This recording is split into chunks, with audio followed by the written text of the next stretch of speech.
Selamat pagi kaula-kaula muda dimanapun kalian berada.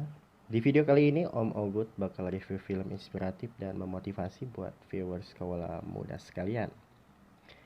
Dimana film ini mengisahkan seorang pemuda, sebut saja Top namanya atau Itipat, bukan ketupat ya. Scene ini dimulai dengan narasi di mana si Top ini sedang mengajukan pinjaman dalam sebuah bank untuk bangkit memulai usahanya yang sudah jatuh bangun. Di awal cerita, film ini mengisahkan pemuda yang mulai tertarik dengan usaha dari game online yang dimainkannya, di mana tanpa disadari game itu bisa menghasilkan pundi-pundi uang yang cukup fantastis loh. Saat sedang bermain dalam game, Top mendapat tawaran untuk menjual item dengan tawaran harga yang fantastis. Disinilah awal ide itu muncul, sampai akhirnya dia berhasil mendapatkan tawaran harga yang dia inginkan. Next, saat berhasil mendapatkan uang pertamanya, Top merasa sangat senang dan merasa yakin jika dia bisa mendapat apa yang dia mau, seperti mobil pertamanya. Namun ternyata usahanya ini menuai kontroversi dan ketidaksetujuan dari kedua orang tuanya, di mana orang tua Top menilai bahwa kegiatannya ini dalam bermain game sangat bertentangan dengan pendidikan. Kasihan ya. Ditambah dengan kegagalan Top dalam mendaftar kuliah di universitas negeri membuat bonyoknya marah bingit. Tapi dia sih cuek aja, karena kesuksesannya terhadap game, si Top malah tambah ketagihan, sehingga membuatnya tertarik untuk beralih ke hal yang baru. Sampai akhirnya dia berjalan-jalan ke sebuah pasar untuk mencari PlayStation. Tapi ternyata pas udah di toko, dia malah naksir sama DVD yang kata abang kolnya bukan kaleng-kaleng. Dijamin deh, oke punya, padahal dia nggak tahu kalau tuh DVD barang KW alias bajakan. Sampai akhirnya dia nego-nego harga dan jadilah dia beli PlayStation dan DVD tersebut. Selanjutnya, pas udah sampai di rumah, si Top kepikiran buat jalanin usahanya di bidang jual beli DVD. Gak pakai pikir-pikir lagi tuh, dia tertarik buat borong banyak DVD sampai sekitar 50 unit. Tapi padahal disitulah awal kesandungnya guys. Ternyata barangnya jelek banget dan udah rusak aja. Di sini Top ngerasa ketipu sama tuh pedagang, sampai diparanin lagi tuh pedagang buat minta ganti rugi. Sayang sungguh sayang, ternyata malah galakan si pedagang. Karena dia rasa barang bajakan gak aneh lah kalau cepat rusak, sampai akhirnya Top dapat bogem mentah dari si pedagang. Bak jatuh tertimpa tangga. Ternyata kebahagiaan dia dari game kandas di tengah jalan. Karena saat dia balik lagi ke rumah untuk ngecek akun-akun gamenya, ternyata semuanya udah kena banned karena penjualan yang terlalu banyak. Di tengah tekanan ini Top merasa terpuruk ya, apalagi ditambah orang tuanya terus menyuruh Top kuliah. Oke, di kegagalan pertamanya ini akhirnya Top mengalah sama orang tuanya dan akhirnya Top memutuskan untuk nurut dengan melanjutkan kuliah. Singkat cerita, saat sedang belajar, entah kenapa Top ngerasa hidupnya monoton banget dan banyak aja gitu hal yang bikin dia bosan. Sampai dia berpikir lagi buat usaha apa ya dengan sisa modal yang dia punya. Aha, jadi tukang kacang aja ah. Niat itu terbersit dalam benaknya untuk coba usaha jualan kacang goreng. Karena menurutnya jualan kacang itu lagi viral banget di kampungnya saat ini.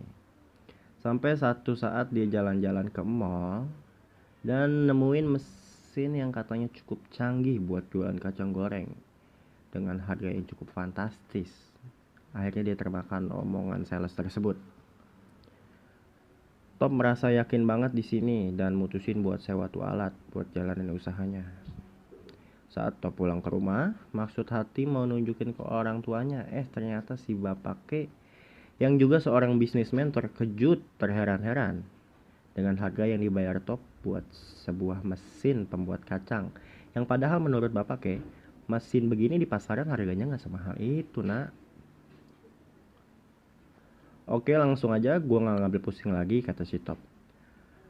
Top masih matang sama niatnya jadi bos kacang, sampai dia belajar langsung tuh dari orang pasar buat bikin kacang terenak sekampungnya dengan resep-resep rahasia langsung dari pasar.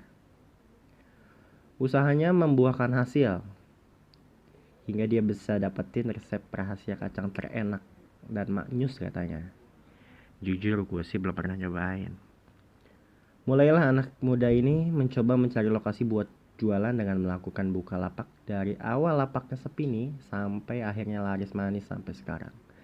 Lagi enak-enak, jualan ternyata ada aja yang bikin Top sedih, seperti perizinan dari pihak tenant relation mall bahwa katanya lapaknya bakal di stop karena nggak sesuai dengan aturan pihak mall. Dengan alasan katanya asapnya ngebul karena asap hitam hasil goreng-goreng kacang tersebut mengotori bagian mall. Mau nggak mau Top harus angkat kaki dan geser gerobak dari tempat itu. Di sini Top mendapat banyak banget cobaan. Akhirnya dia ngedengar juga dari ibunya bahwa usaha bapaknya sebagai pebisnis bangkrut. Gaya disambar peti rasanya Top harus menerima kenyataan pahit dari ibunya tersebut. Dan ibunya bilang, dengan bangkrutnya usaha bapaknya, mau nggak mau orang tuanya harus pindah ke Cina karena rumah yang ditempatin sekarang udah digadein ke bank. Karena usut punya usut bapaknya terlilit hutang sampai 12 miliar. Wah, kasihan banget. Di sini Top masih yakin banget nggak mau ikut pindah karena Top masih mau usaha di sini. Dengan berat hati, Top berpisah dengan orang tuanya. Dan kata-kata terakhir Top adalah dia berjanji buat kuliah yang benar biar orang tuanya tenang di sana. Dan berjanji buat bawa kembali mereka tinggal bersama dengan cara lunasin utangnya. Sekarang Top cuma tinggal berdua aja sama pamannya yang terus support dia buat turutin apa yang dia mau. Walaupun Top udah ngalamin banyak banget kegagalan lagi dan lagi, akhirnya Top dapat lagi ide cemerlang buat jalanin usaha jual rumput laut goreng, yang mana ide tersebut dia dapat dari sang pacar yang bawain oleh-oleh cemilan. Setelah Top coba ternyata rasanya enak. Bingung dengan keadaan itu, Top akhirnya hampir putus asa karena dia rasa gak yakin banget buat dapetin uang sebanyak itu. Terbersit dalam benaknya buat kembali lagi kuliah untuk perbaiki nasibnya. Sampai-sampai pacarnya mohon-mohon untuk si Top agar kuliah lagi. Tapi Top pun akhirnya bilang iya kepada pacarnya. Yes, sementara agar pacarnya senang aja. Dalam dilema yang luar biasa, Top mulai pelajari lagi apa yang dia dapat dari kuliahnya dulu yang sempat gagal.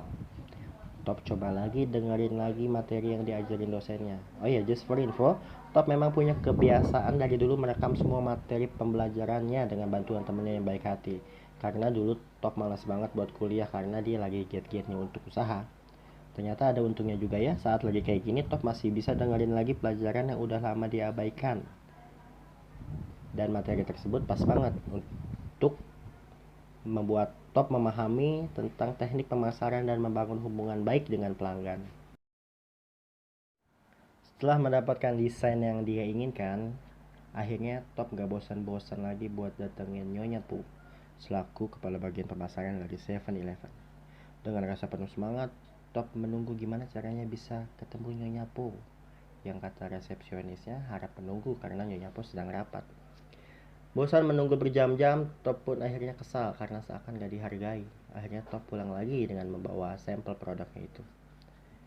Gak disangka-sangka lagi, di lift saat Top ingin meninggalkan gedung, dia bertemu seorang security dan akhirnya Top menanyakan apakah security tersebut sudah makan.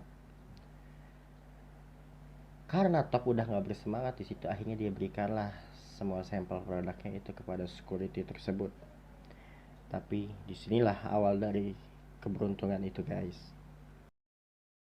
Di saat lagi asik-asik dengerin materi pelajaran dari dosennya dulu, tiba-tiba baterai recordernya habis. Akhirnya Top memutuskan untuk pergi ke salah satu minimarket, sebut saja 7-Eleven, untuk membeli baterai. Tapi tiba-tiba ada ide lagi.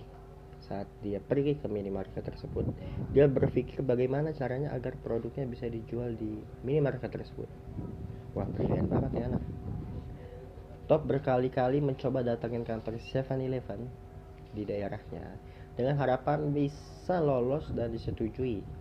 Tapi ternyata produknya nggak lolos kualifikasi guys, karena alasannya katanya nggak cocok dengan persyaratan untuk dijual. Pertama adalah kemasannya yang nggak menarik, dan kedua ukurannya terlalu besar. Dan ditambah lagi yang ketiga adalah harganya kemahalan banget nih buat kategori cemilan rumput laut. Hmm, Gak habis akal, Top akhirnya cari desainer untuk buat bantu dia bikin kemasan yang menarik dengan tampilan yang bagus. Dan disitulah asal muasal tercipta nama produk Takenoi yang berarti adalah pengusaha muda. Walaupun Top udah banyak mengalami kegagalan dan masih larut dalam kesedihannya, akhirnya Top dapat ide cemerlang baru karena support dari pacarnya.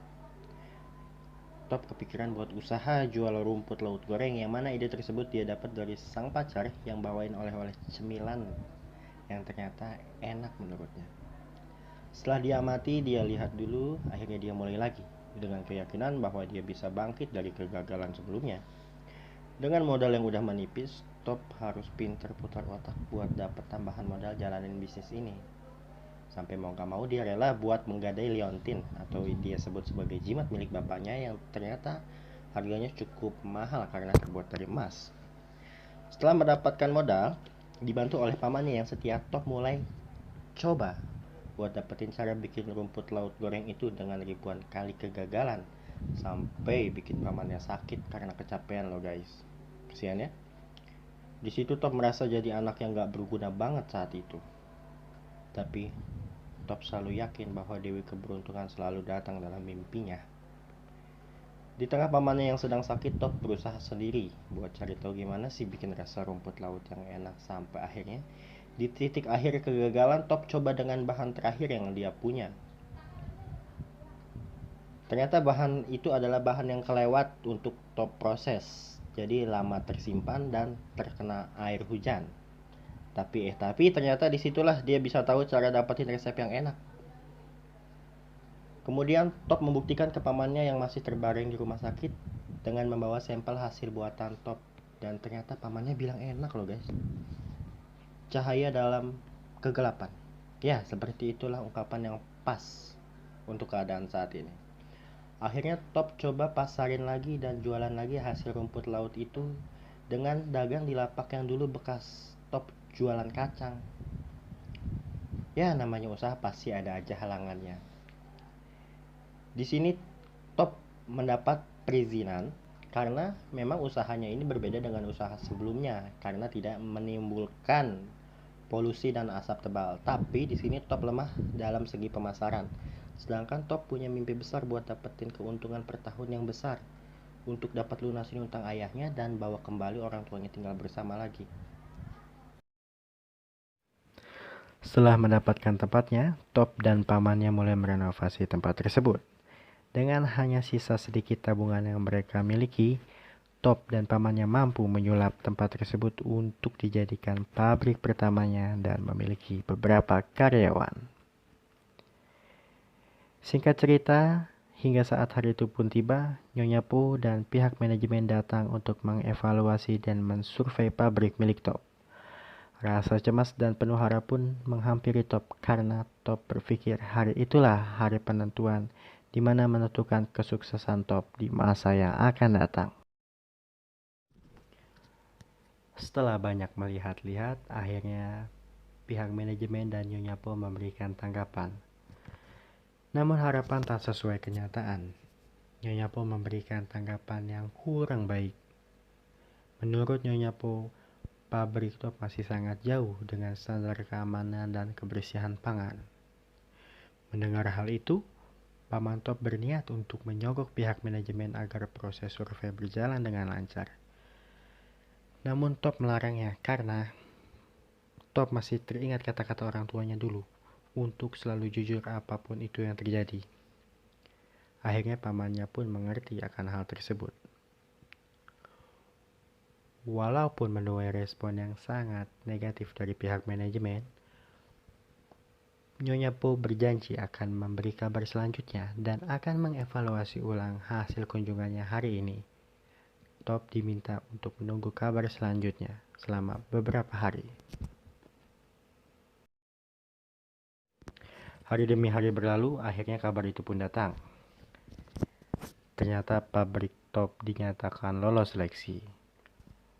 Menurut Nyonya Po, ada beberapa poin penting yang mempengaruhi hal tersebut. Di antaranya adalah pihak manajemen menganggap bahwa pabrik milik top tergolong pabrik baru dan sangat dimaklumi jika memiliki beberapa kekurangan. Dan yang kedua, Nyonya Po menganggap bahwa Top adalah pribadi yang antusias dan penuh semangat dan keseriusan untuk menjalani bisnisnya tersebut. Setelah mendapat keberhasilan itu, barulah Top memulai produksi besar-besaran untuk memenuhi kebutuhan pasar. Dengan rasa semangat, Top mulai menyalurkan produknya ke gudang distribusi milik 7-Eleven. Disinilah puncak tertinggi kesuksesannya. Di usianya baru menginjak 26 tahun, Top sudah memiliki usaha yang sangat maju dan sangat berkembang. Akhirnya anak ini pun berhasil membayar semua hutang kedua orang tuanya dan juga berhasil membawa orang tuanya kembali untuk berkumpul bersamanya.